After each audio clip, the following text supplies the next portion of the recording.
Okay. Is Miss Minnesota still here? You can eat with us. Summer and outdoor grilling season is here, and it is time to up your barbecue ribs game. Here with his take on the summer classic, Adam Randall, owner and executive chef at Caribbean Smokehouse in Stillwater, everybody. Hi, buddy. Nice to see you. Nice to see you as well. Thank you.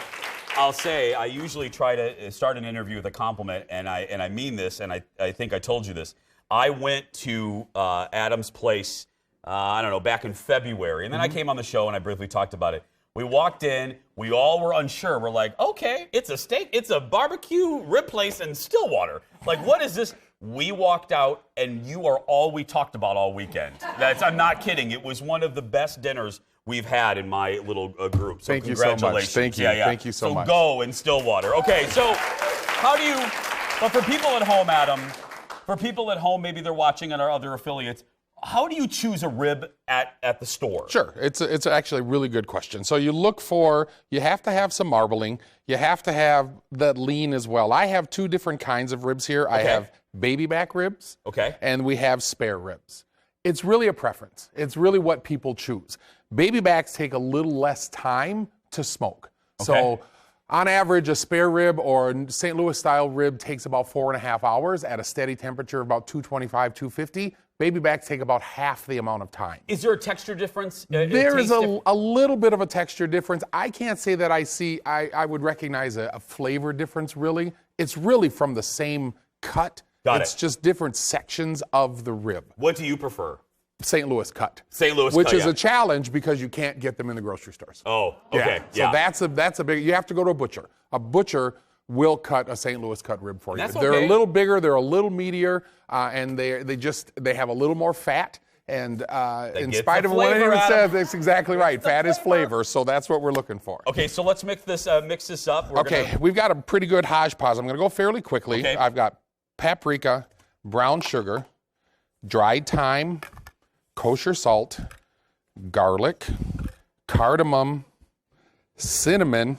This is like the Colonel's secret sauce. It is, that's right. Coriander, black pepper, cumin, dry mustard, and onion powder. Is the whole spice rack in there? That is amazing. The whole thing is in there. And so you just move it around. The brown sugar is important. It helps, gives it a little sweetness, but it also helps with the caramelization and the color of the rib. So you just get a good and if y'all were trying, I always say this, if you're trying to write that down, don't worry about it. We'll post this on social later. Don't worry about it. Use your flavorings. Use what you like. Okay. Maybe less cardamom, less cumin. For me, the secret to this rub is cinnamon. Really? Cinnamon. Yeah. You can smell it. Yeah, exactly. And you can taste it on the ribs, but it's subtle. And people are like, what is that? That's the cinnamon. And you were telling my executive producer, everyone wants to know when they come up to you. It's like a doctor. Oh, I got a back pain. What's the secret to a rib? I was shocked at your answer. You said the number one trick is? Low and slow.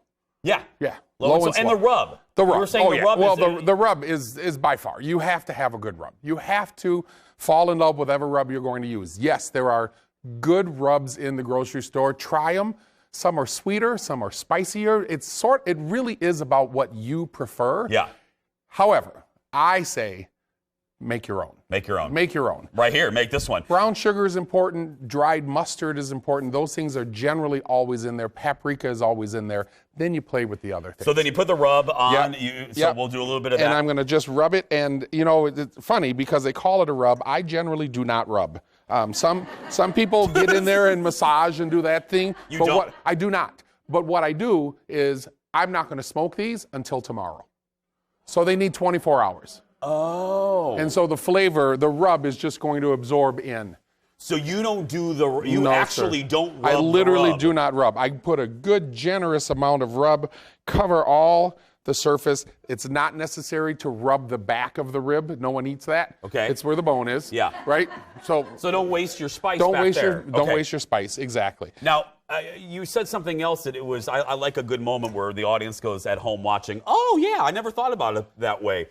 You said that people always say, oh, that rib, it was fall off the bone tender. You said you actually don't want that in a rib. Not my favorite thing, no. Why? Ribs should have what I call chew or bite. So if you bite into it, it should stay on the bone. I don't want you to have to gnarl at it. You know what I mean? It's not a brontosaurus bone. I look over at Miss Shannon and Miss Shannon. But if you bite and you get a good piece off, then you've got a perfect rib. You really do. I agree with you. When they told me that backstage, I was like, that makes a lot of sense to me. If it's falling off the bone, you've made pulled pork.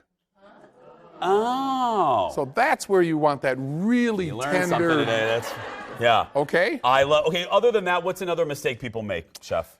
High heat and being trying to rush it. Being in a hurry. Right. Okay. Being in a hurry. So these go in the smoker. Yeah. We set it 4.5 hours. And we walk away. And don't touch it. And at home, exactly the same thing. The only thing you need to do at home is maintain the temperature. That's the most important thing. Don't be opening up the thing. No, because every time you open it, you're losing temperature. Yeah. Okay, and now you've got to bring it back. So if you can maintain between 225 and 250, and those are magic numbers. It has to be that way. And then take your time. Drink a beer or two. Or in 4 hours, hopefully several. Relax, Relax. Have some fun. Do your thing. Cook your other foods. Work on all of the other things that you're working on. You got 4.5 hours, and then come back to that. Before we go, I want to go over, Eric, if we can get a shot. This is some of the stuff that we had. Let's start down here. What are we looking at here? This is our pulled pork. Our pulled pork is a little bit different. We don't smoke it. Our pulled pork is made Mexican style. It's wrapped, it's marinated with lemons, limes, wrapped in a banana leaf, and then slow cooked, again, 4.5 hours. Then it's pulled, and the only thing that makes this a traditional pulled pork is barbecue sauce. Yeah, I had that sandwich, and I saw Oprah, like floating in the air. Yeah. Next. Buttermilk fried chicken. Yep, had that too. You all did well. You were my last meal before I went running. You literally were. Seasoned, and then again, marinated in buttermilk. 24 hours. Then this? This is jalapeno cornbread. Yes. So we ate 8,000 of those. Yeah, literally 8,000 of those. If you go south of the United States, they call it a Johnny cake. Yeah. So fresh jalapenos, cornbread mix, honey butter. And then finally? And then of course the ribs. The ribs. Barbecued ribs, red beans and rice, curried vegetables. I'm telling you, if you are in Stillwater, if you have a car, a plane, go to Stillwater. Boat. And eat at this man's restaurant. Adam, thank you, my friend. Caribbean Smokehouse. Located on Main Street in Stillwater. You will not be sorry. For information, head to Caribbean Smokehouse, mn.com. And as I said, if you missed this, if you missed all the tips that Adam just gave you, don't worry about it. We'll post this a little bit later on the Jason Show Facebook page.